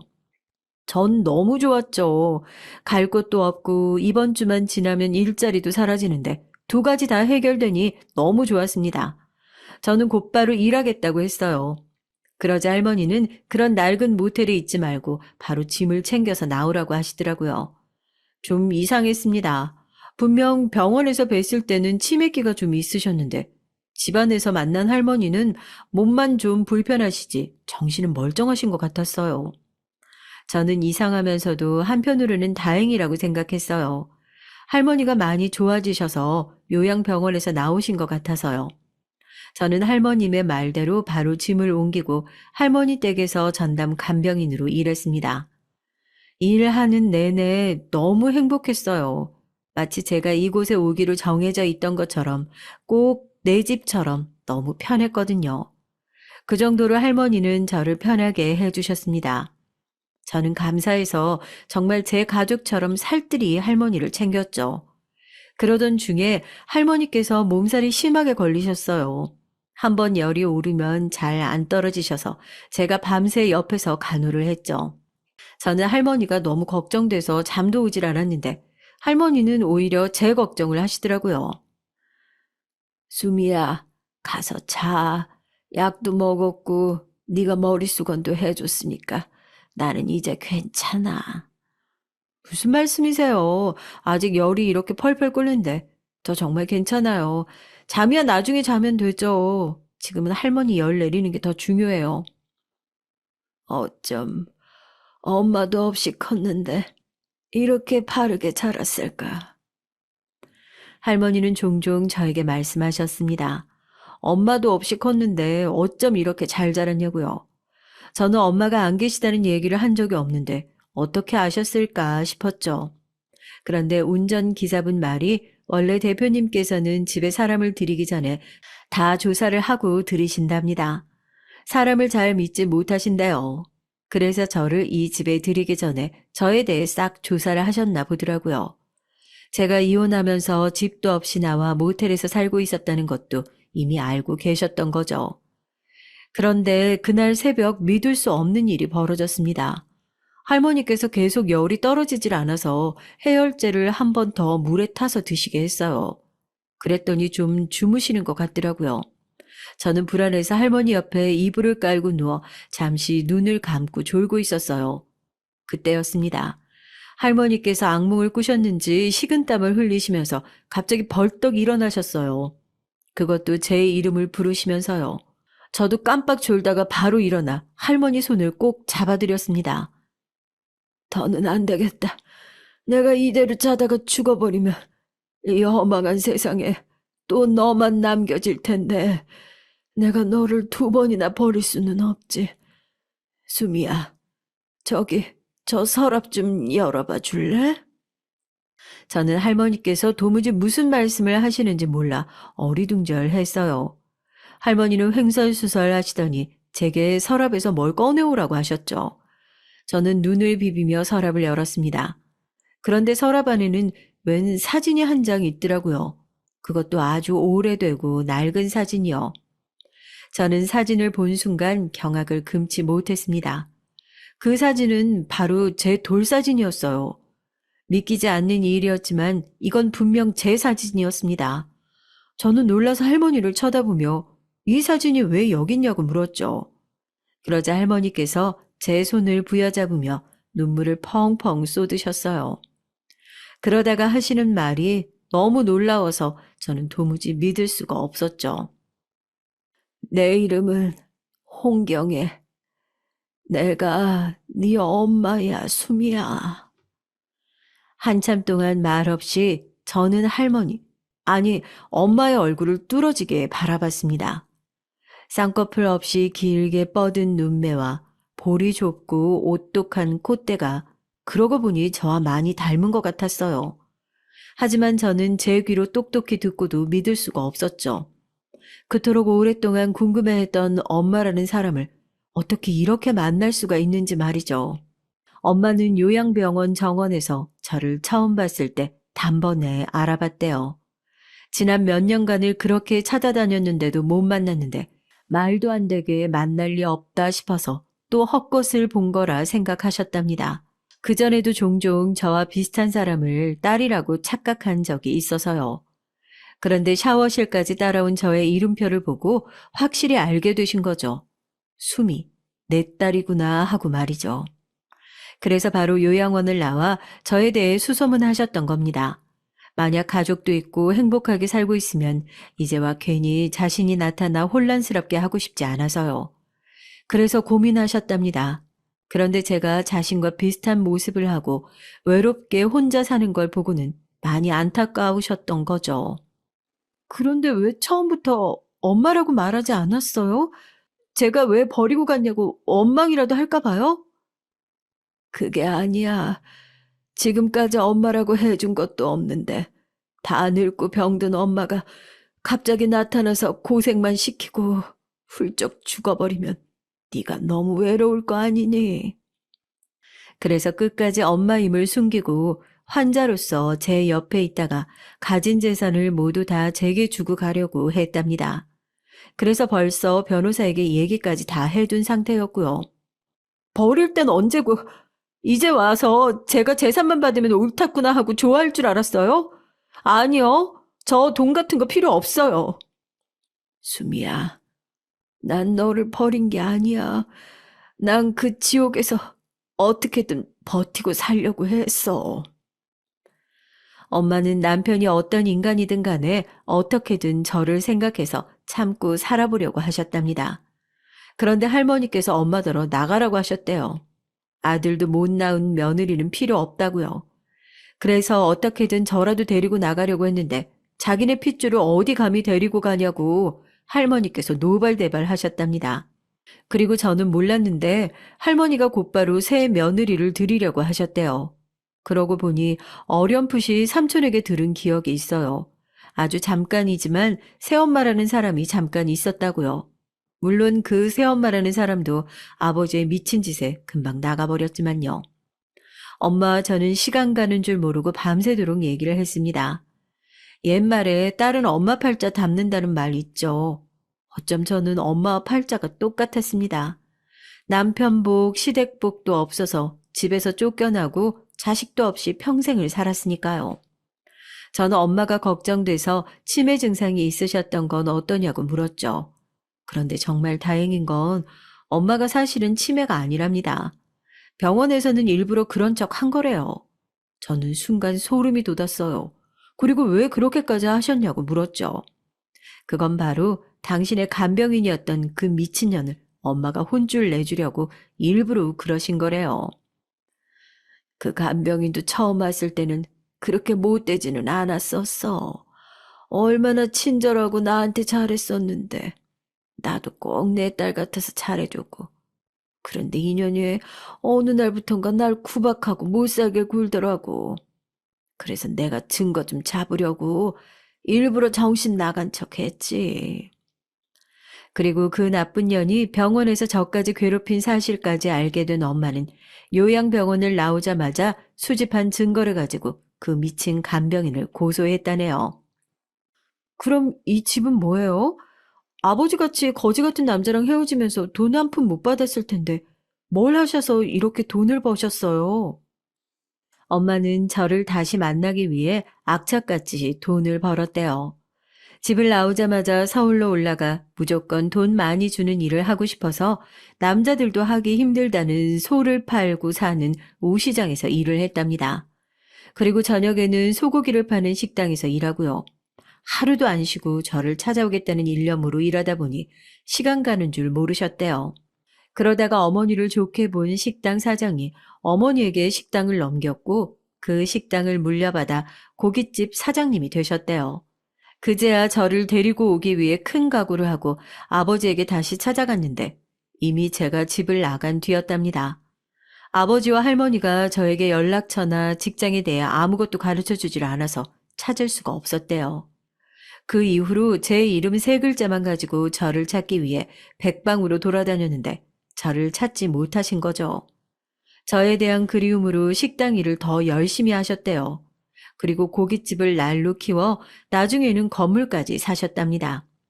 병원에 있을 때 VIP 병동에 계셨으니 잘 사는 분이라는 건 알았지만 이게 제가 생각한 수준이 아니더라고요. 서울 한복판에 있는 건물 2개와 지금 사는 집까지 하면 시세로 재산이 100억이 넘는데요. 그리고 엄마는 그걸 다 제게 주시겠답니다. 제발 받아줘, 수미야.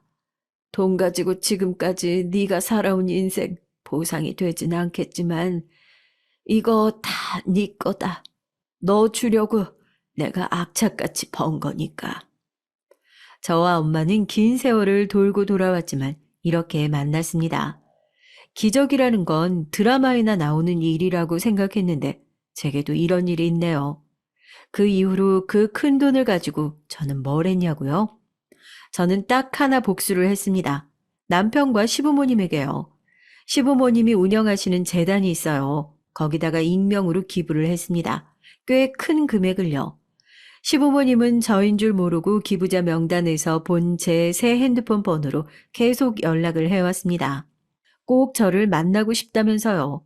저는 만나주지 않았죠. 아직은 때가 아니니까요. 그리고 얼마 뒤 저는 엄마가 고용한 변호사를 대동하고 시부모님의 회사로 갔습니다.